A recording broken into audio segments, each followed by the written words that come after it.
Hey, this video is for my friend Love. Um, I've known Love since I think like third grade. Um, I'm almost 22 right now, so it's been a long time that we've been friends.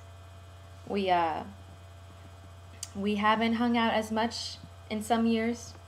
I've moved away to a different school and I try to visit and stuff, but for the majority of the part, we've been really good friends. We've gone through a lot.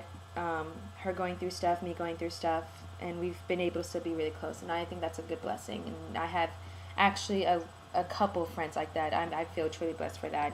Not having just one, but a couple.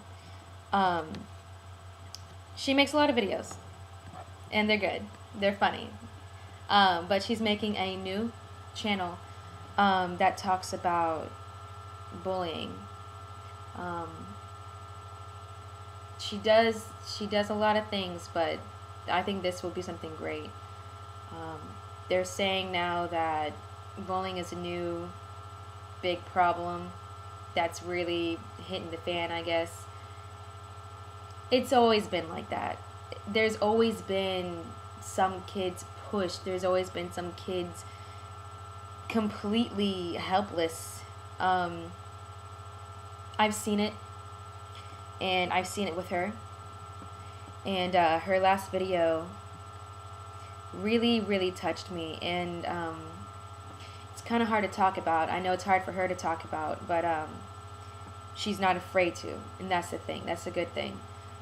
She's really trying to reach out to people who've been in that situation like her.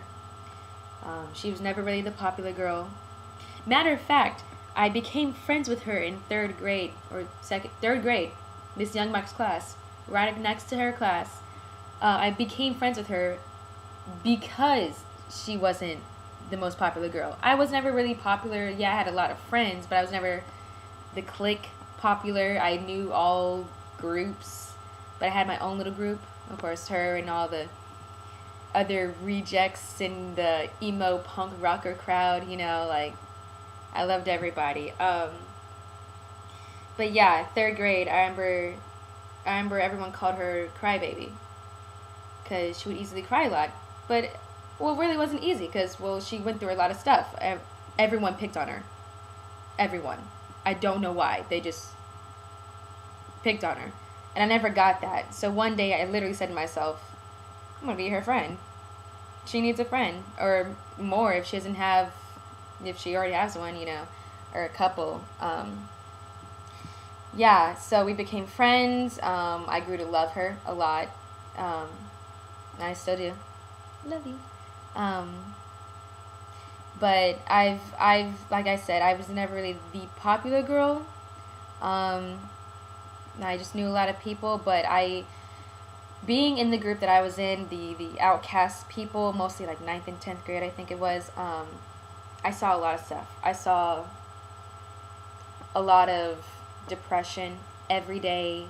Someone was crying, always holding people. I don't know why, but for like my whole time that I've had friends, my whole life, I've always been kind of the counselor of the group.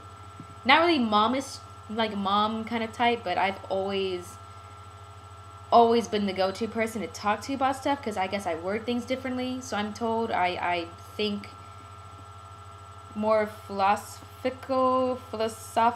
That's the word. Yeah, I don't know, but I like to be there for people. Not really just to be there for people, but I care about people a lot. I'm a very passionate person. If y'all know me, y'all know I'm a very passionate person about whoever I'm close with or not even close with. Like I'm just passionate, and I've heard horror stories about suicide. I've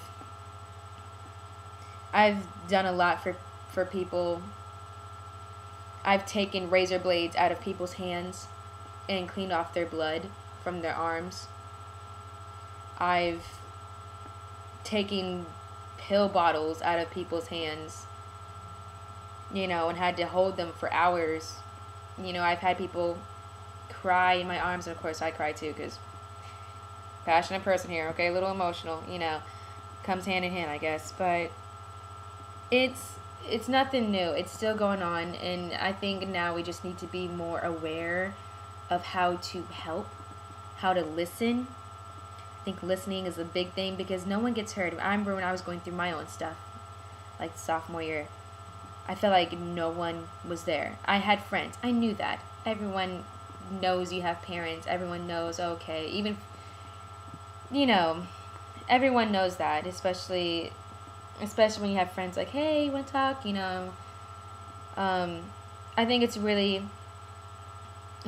important for people to listen and try to explain their experiences for when the situation calls for it, not just going out shouting to the world, hey, this is what I've been through. But I mean, when people talk about things, and when people can relate to similar things, it's very hard to hear, oh, I understand, I've been there, I know how you feel.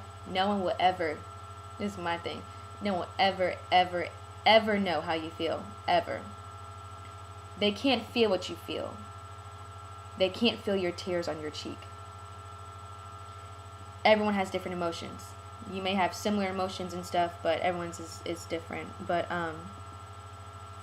a lot of people go through the same things. A lot of people can relate to the same things.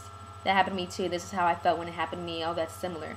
Okay, I understand. Maybe you need some time not to, need some time apart, or you need someone to be there, so on, so forth. But honestly, we need to start figuring out a way to diminish the bullying. I think if people are more aware of the emotional damage, and I really mean damage, that one little thing can do, high school, intermediate school, any school, one thing, it's like the butterfly effect. One thing could just wipe out a lot of happiness in the future. And I really mean that. Seen it, gone through it, but yeah, I really think it needs to be, I really think this is a topic everyone needs to start talking about. How can we stop bullying? Yeah, it's been there. How can we improve it? How can we reach out to people?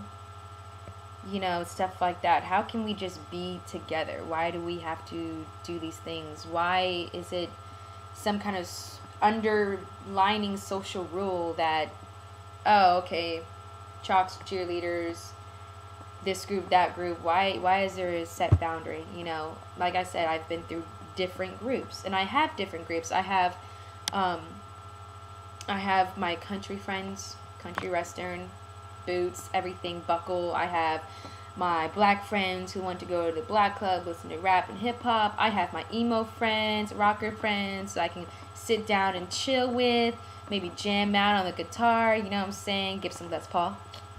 I have my what's it called? Coffee Oasis, we call it Coffee Oasis. Coffee shop friends. Go there, acoustic music, nice singing. My dorky friends, chess players, read all the books. I'm talking the ones with the glasses, the braces, the like best friends. I have different groups. I don't really consider myself a really category, whatever, but I want to understand why there are so many categories. Because a lot of people in these different categories share similar things with the other categories. So that's my thing. But love, this is a response to your video. I guess I'm going to post this. I'm only doing this for you. I don't really put up videos. Kinda. So yeah, this is for my friend Love. I'm dedicating this to her. And I want to help her in this subject because I'm passionate about it. One, because I'm passionate about her, and this subject alone, it can't be ignored. A lot of things can't be ignored. I'm sure there's going to be more topics to talk about. I guess maybe I'll put some more up. I don't know. It depends on how you guys like me. But, yeah. But love, I love you. You've been my buddy since 3rd grade. And I hope to see you soon. In the next couple weeks when I get out of school. Alright. Bye, guys.